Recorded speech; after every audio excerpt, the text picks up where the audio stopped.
to tu ložíš, ne? A teď mi to, Verunko, řekni Co? pěkně nahlas. Šula.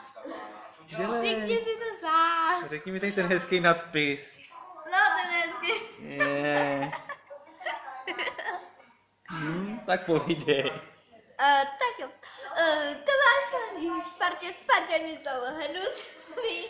I když jako párkrát vyhraju, Tomáš Spartan neumí zapnout ani kávovar. Nevěděl ani, jak to zapíná. Samci jsou mnohem chytřejší.